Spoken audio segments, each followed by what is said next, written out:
Don't wait your turn. Consistency is the key. Okay, greetings everyone. I think I am sorted out here now. Let me draw the laptop a bit closer to me.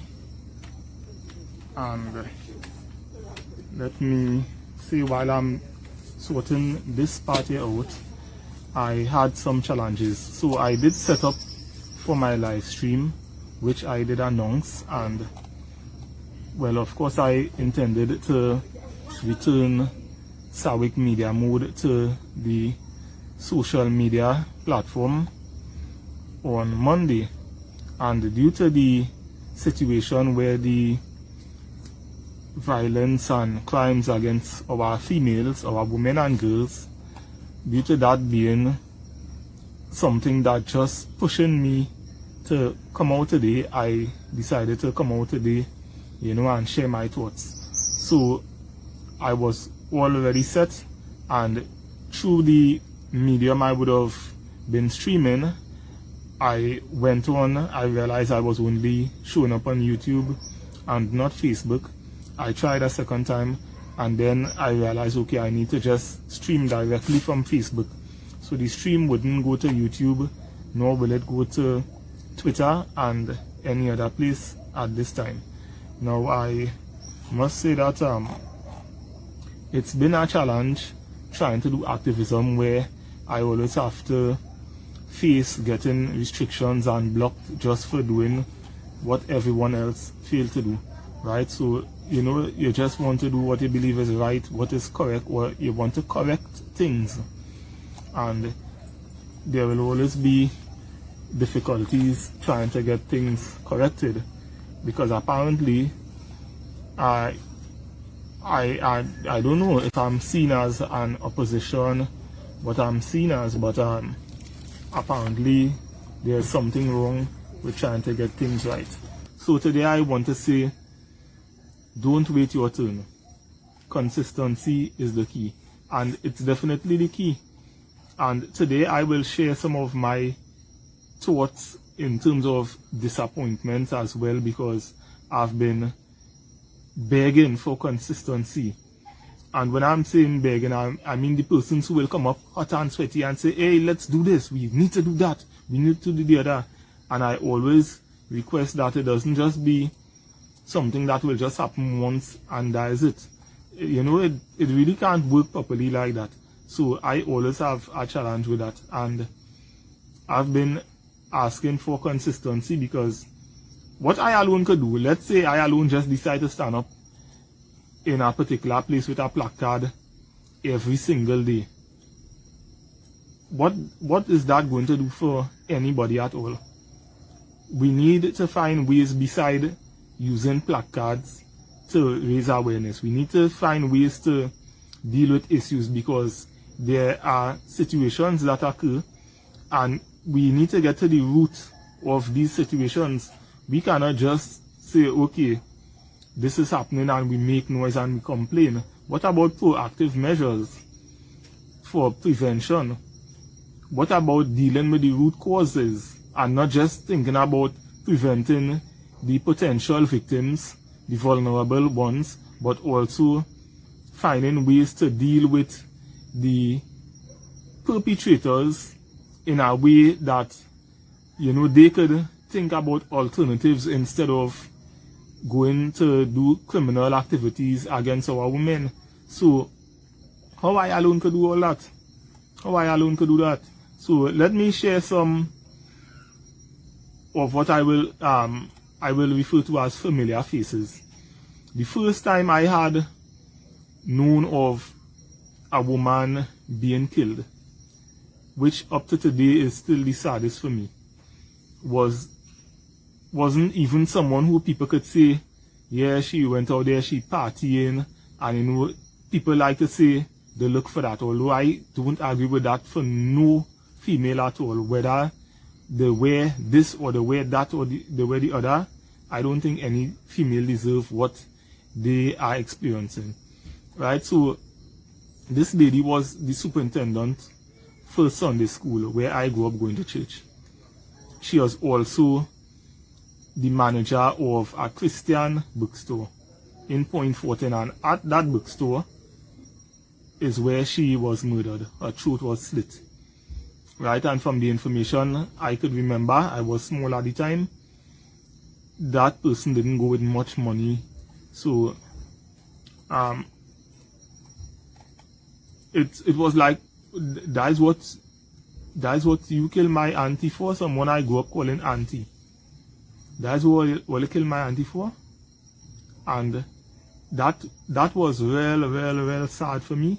And up to today, I doesn't even want to talk about that too much, because I just ask myself, if it's so hurtful for me, what about the direct family? What about her children, who I consider my sister and brothers?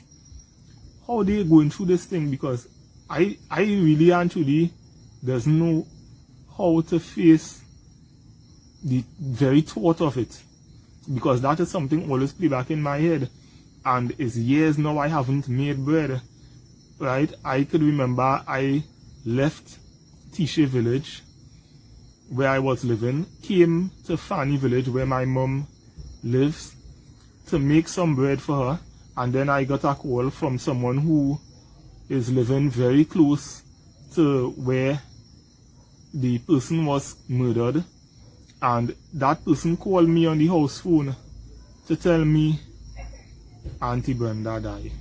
As a matter of fact, the person told my mother, give me the phone, didn't even say it to my mother, and I jump on that little old BMX and ride straight up the road. I was so in disbelief, and you know that up to today it affected me. And just imagine that I do like to face the oven, because while I wasn't there when the incident occurred, I could even think about she's struggling and fighting to survive and probably gasping for breath. And I don't know why, you know, I allow these thoughts to replay in my head, but it was just someone that cared about me. Someone really cared about me and treated me like a son. I was living in a tree house for 2 years, and that's one of the persons who was actually showing a lot of care and love to me. Right, so let me move on, because I just get really emotional. Right, let me jump off a little bit to our next situation with a familiar face that wasn't so drastic. There was this young girl, a teenager, and she was handcuffed to a bed by her brother, who was a security officer. Right, this would have been 2011. Right, she would have been handcuffed and beaten. And here, what is the sad thing about that, right? The protective service failed.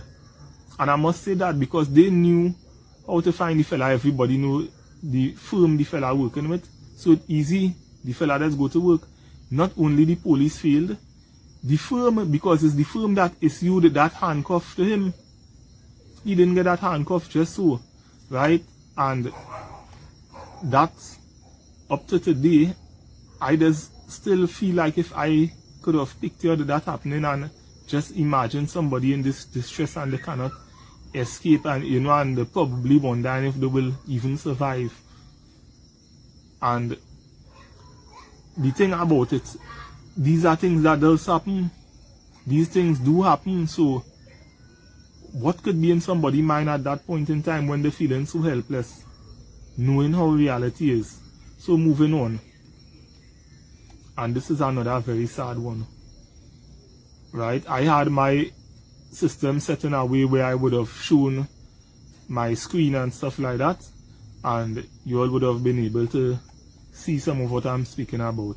So Fabiola Chacon was murdered, and that would have been 2012 was the last time I could remember she sending me a message on Facebook saying to urgently contact her. And I don't recall we getting to have that conversation. Right? I don't know what it was, probably something. I still don't want to come to any conclusion, but she asked that I urgently contact her.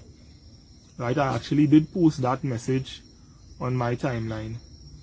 And the sad thing about it is she was killed in a church, and that was during a counseling session, and the person who murdered her in the church was her husband.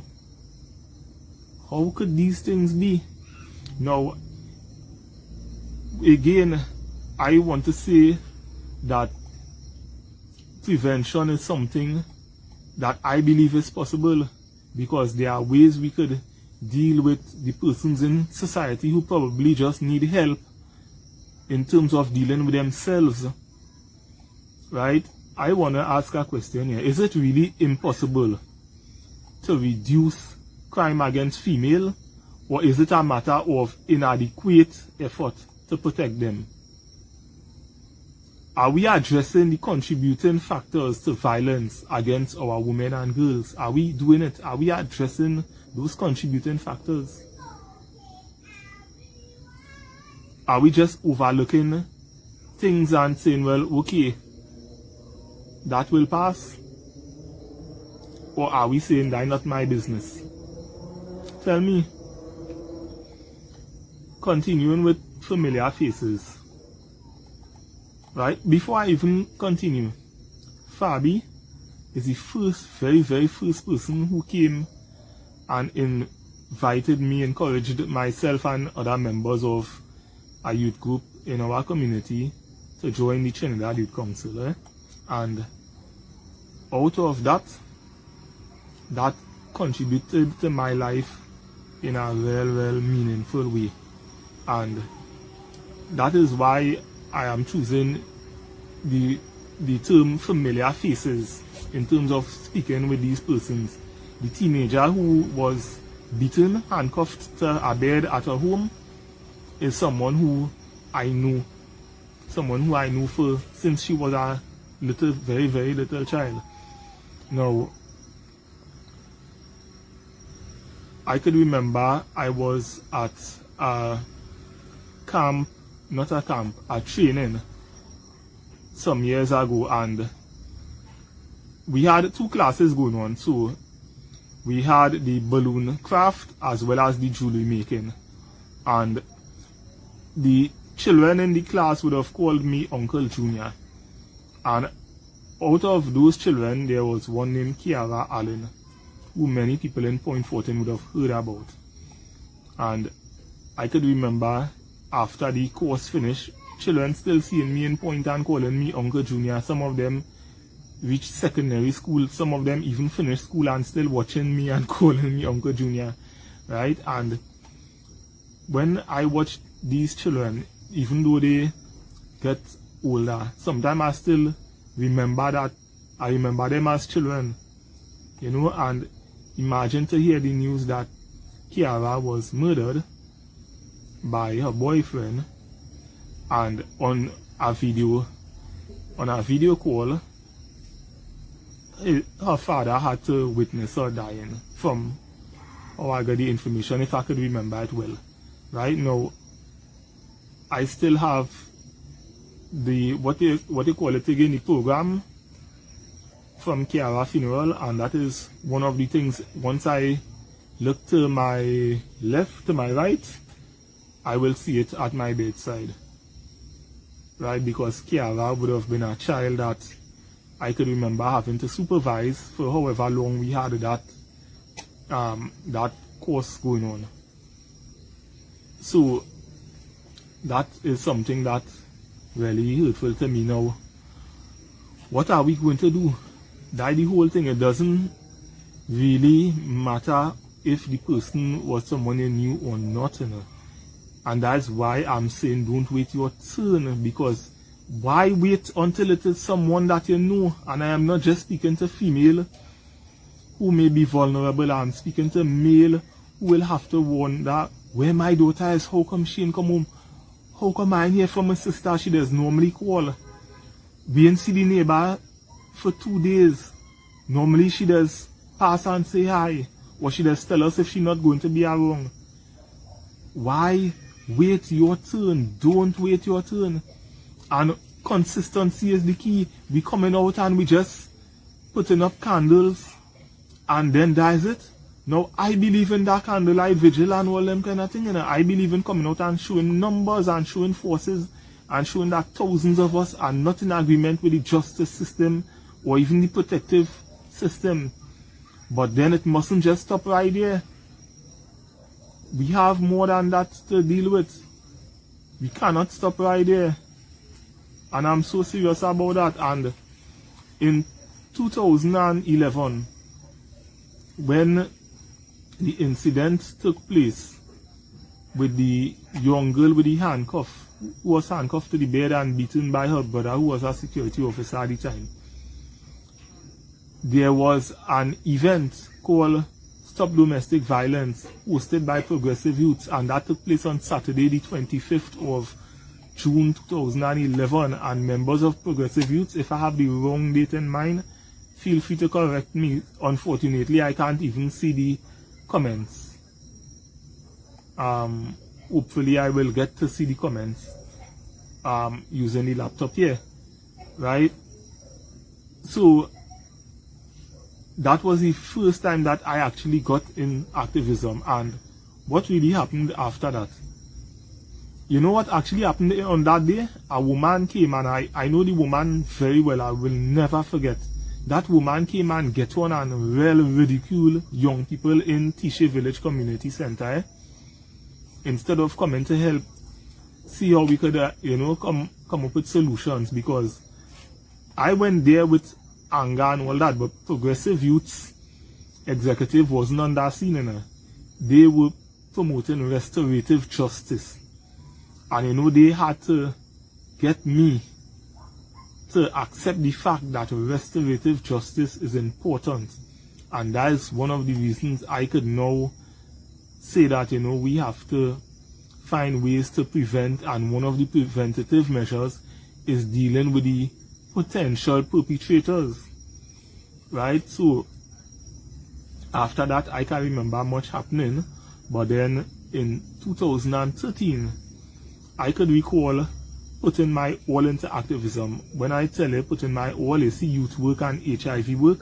I would have been doing a lot of that, but more youth work than HIV work. And, I dedicate all that effort to Fabiola Shakon, who was the person murdered in the church. And I dedicate that year to her with real hard work, hard work, I'm telling you.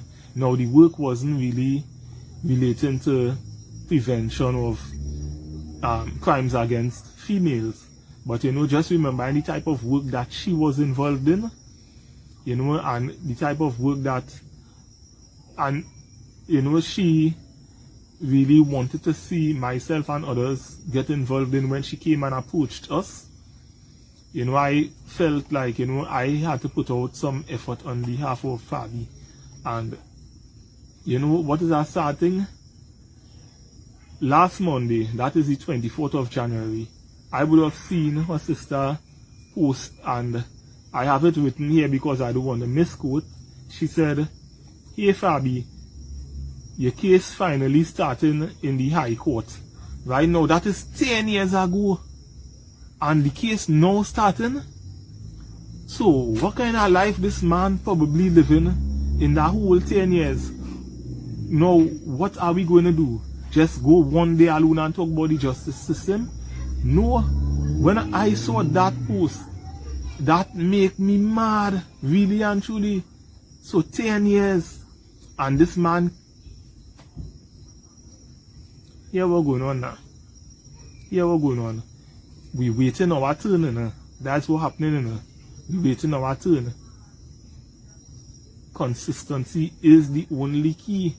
And not just consistent in lighting candles, but we have to be moving from level to level, whereby we addressing the system of governance, which include the justice system, the protective services as well. Right now, it have more to that, because so many things there's trigger off these unfortunate circumstances, and it must be dealt with holistically. However, we have to start somewhere. We can't start everywhere at the same time, but we must start, and when we start, consistency is the key. So, in 2016, after Shannon Banfield was murdered, I could recall being invited to, at the time was CNMG, and that would have been December 2016, and I would have spoken on gender-based violence, and I would have shared some of my thoughts in terms of addressing male, and not just taking male for granted, which is one of the things I think is a contributing factor, even though I will stick to the point that there is no excuse, no good enough excuse to take the life of a female or to abuse them physically. And I would have shared explaining that a lot of young boys are neglected, right? Or let's say taken for granted, right? It is taken for granted that they don't have feelings, they don't have needs, they don't hurt, and they don't need attention, right? They just go outside and play, they might stray, they might come back home, and that is it, right? So we have to really put our hands and heads together and make that effort and stop waiting our turn. We have to make better effort as a society, because you know what we could do? We could just start to blame this one and blame that one and blame the other one, right? We could blame the neighbor for not giving CCTV footage to show which vehicle our female relative or friend jumped in, right? We could blame them when it wasn't their fault that they probably left home in the first place, right? And sometimes it's just that they left to go and buy a snack with intention to come right back home, and they could have been snatched. And then the neighbor who don't want to get involved, we want to blame the neighbor instead of saying, you know what, let us demand proper street lighting, right? And just imagine a place where it's known for bodies being dumped have to be begging for so much years for proper lighting that they just get okay and normal with it, and they just stay inside and they're minding the business when they're hearing screams outside, right? And then we will I find it real bad to know that nobody will come out, right? But it has become a norm for them. And a year ago, just about a year ago, that was said by them.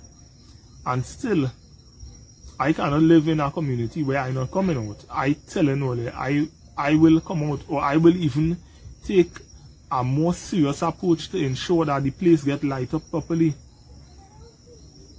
right? So why people just get comfortable with foolishness and say, well, we did talk to the MP, we have 4,500 letters and they're showing you all the letters pile up that the MP reject. No, we taking too much of foolishness. We taking too much of foolishness. No, that's not right at all. I cannot accept that. That is very unacceptable, right? So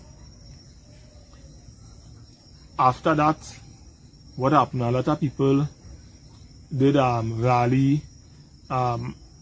There would have been some walkathon or something like that, and different activities that just died down. And guess what? The situation hasn't stopped. So 2017,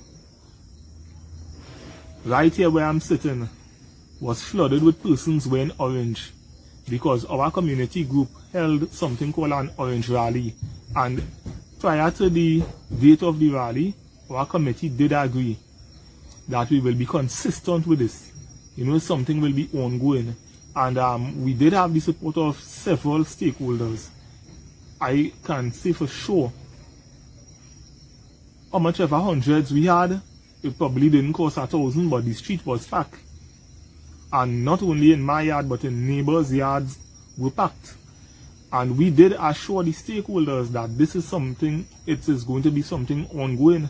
And after that Orange Rally, which was held on Saturday the 22nd of April 2017, you know what happened? I continued to send messages to the committee members via WhatsApp, and they were not interested. Now, I'm going to say something I didn't plan to say, which is really, really most ridiculous of all. I was told that because I was belonging to the movement for social justice, the people who, and being the vice president, not even the president, the vice president of the community group, people who in the community, which most of them being members of PNM party group, felt that they shouldn't continue or do any work. And I still saying I don't even want to accept that, because guess what? The councillor who was and still is the councillor and is PNM, she came and she worked with us. She came, she was in our meeting, sitting right next to me, giving some valuable contributions. And how come the people on the ground from the community group could even have an issue like that when she is showing a great level of maturity? And I really didn't want to come and talk nothing about politics here, because I resigned from them thing and I didn't want to come and talk about that, but maturity is what she displayed. And even after that rally, she and I were able to work in same spaces on other initiatives. I could remember when there was disaster, and she and I posing for Pitya together in disaster management unit, when she could have stayed in her office or something and call this one and call that one. She was out on the field just like me. And the maturity is what I was seeing there that I didn't see from the rest of the community, which I still continue to send text messages to up to 2022, because I still believe that we have to do what we can do instead of waiting our turn. So much of the people in this community are females, and there were some robberies, just a few months ago, about 2 or 3 months ago, where the same females have been traumatized. What are we going to do? Wait our turn still? No, we're supposed to come together in every single community and do what we can. Now, moving on to 2021.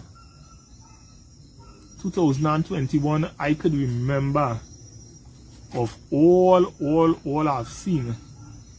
Independence Day was banned by the government of the Republic of Trinidad and Tobago, and on that day, there were thousands in Point Fortin. I was streaming live, so I am saying, without guess, that thousands came out for a walk through Point Fortin and vigil when Andrea Barrett was found dead. Right? So thousands came out. Thousands. Point Fortin had the only independence parade, which were people parading, or I should say walking or protesting, or anyone you want to use, and saying no to violence against women. Look, I have only the jersey here still, Yeah, thanks to Cali Charance for this jersey from last year. I don't know if they intend to do anything this year. Right? Because consistency is the key. It can't be coming out once and talking and having a big show with all the rest of business persons involved, and then that is it. That can't be it there. That cannot be it there. Right? I know nobody wouldn't say, but I will say it. The person who really started and pushed for that initiative was Delilah, right? And it would have had persons like Anthony Williams involved in helping put things in place as well. And for me, when I look back, it was like it was a show, because what next? What happened next? What happened next? So, some places would have closed down their businesses, right? And I hear a lot of people give some reasons, and I don't even want to jump into that, because here, how I looking at it, a female is a female in spite of what, right? And I don't want to put no female in no kind of category. And it is really, really sad that we are not doing enough to protect them, because anyhow you take it, whether they do a vigil for one and then do a vigil for the next, for me it's still a precious life being lost. So we remain quiet, we remain comfortable. All the candles probably burn out, and the candle factory probably sourcing wax in some other country, right? They run out of supplies.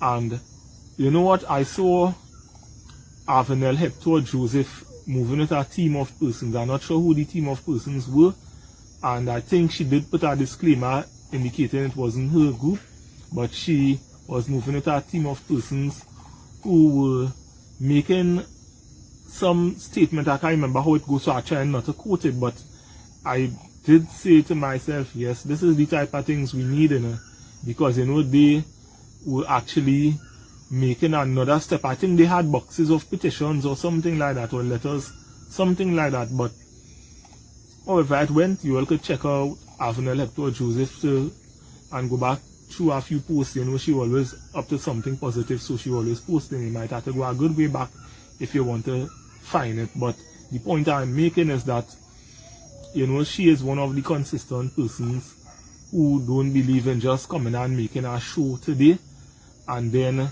nothing after. So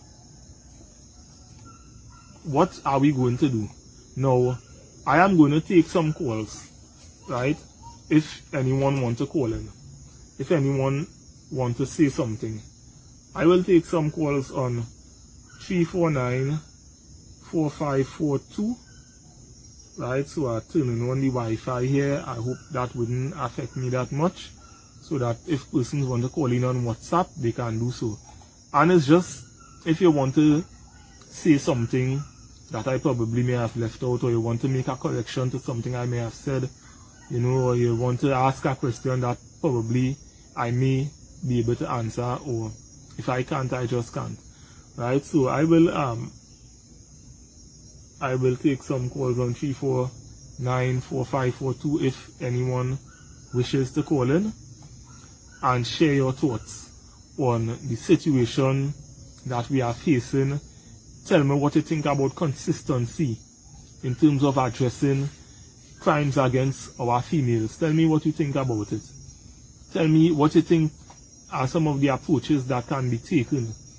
Tell me who are the key persons or key agencies that should be taking more proactive and not just reactive roles. Tell me what are some of the proactive measures that you think can be in place to protect our females, right? And I don't know if Kitisha Kojo is my relative, and maybe she is, maybe she just have the same name. But I felt like it hit home. From the time I see that name Kojo, I felt like that hit me. Like when my little cousin get killed, they just so easy. And it's just, it just make me want to take it more personal. Now everybody know I have been out here, well, for who know, I've been out here advocating for so many years, whether I'm familiar with the face or not. But I must be real. It feel like my little cousin, and you can't vex with me for taking it personal. That's how you will feel when it hit home. Right? So if anybody want to call in and say something, and to those who ever decide to do whatever I do to block my live stream, thanks. I will continue. All I wanted to do was come up, have my live stream, address the situation, have persons on Zoom and stuff like that, share my screen and show a few stuff, you know. But that is a problem by whoever has the problem. But God is good. God is definitely good. I actually did a test live stream and ensured that everything was working good and running very fine, you know. I did a test live stream, so I know very well that nothing was wrong with the system. And now when it's time to go live, the live stream showing up only on YouTube, but it's not showing up on Facebook. Just like that, yeah? So just like that. I didn't check to see if it was showing up on Twitter, because anyway, take it, my main focus was Facebook. That's where most of the persons usually view. But then it have some persons who not on Facebook and usually stream, and they view the stream from YouTube and comment from YouTube as well. You know, they interact, they ask their questions, they respond to questions as well. So of course I will be officially coming back to Sawick Media Mode live streams on Monday, which is the date that I had intended. Right, so Monday is the 7th. Monday 7th, Sawick Media Mode will officially be back after sometime in December, when I started getting all those restrictions. So I'll be back, and when I'm back, I will have programs set in a certain way, so you all will know what days you all can look forward to, what type of discussions, which day of each week will be for sport, which day of each week will be for health, which day of each week I'll be promoting small businesses and probably other achievements, right? And this is how it's going to go. Right, I still haven't sorted out my internet for Monday yet. I'm still hoping that something will happen between today and Monday. But I'm not going to come up on social media and beg and beg and beg. Right, I will just trust that if someone want to do their part by assisting with some internet, well, thank God for that. But I make up my mind, I'm not going to go through that begging thing. I'm not going to fret about stuff, you know. The fight is real, eh? When you want to stand for things that are right or stand against things that are wrong, the fight is very real. So what I will do, I will close off for now, and I'll try to put out a little flyer or something showing what will take place on the different days.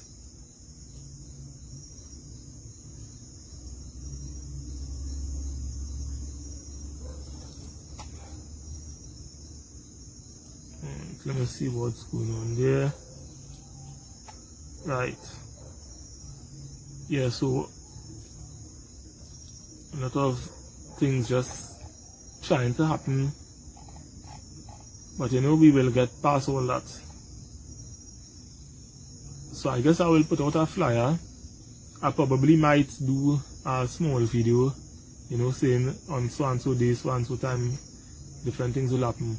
But what I intend to do is bring back this topic, and somehow I feel Monday I want to come back with this topic. Now from Monday to Friday, the live streams will be 7 p.m. instead of 6 p.m. and that is for a particular reason. So thanks for those of you who viewed during the stream. Thanks to those who commented. Thanks to those who will view at a later time, and anyone who share if you feel like. But more important than any other thing, I want to say thanks who will consider what I'm saying in terms of consistency to address the crimes against our women and girls, consistency in terms of taking reactive approaches that could help prevent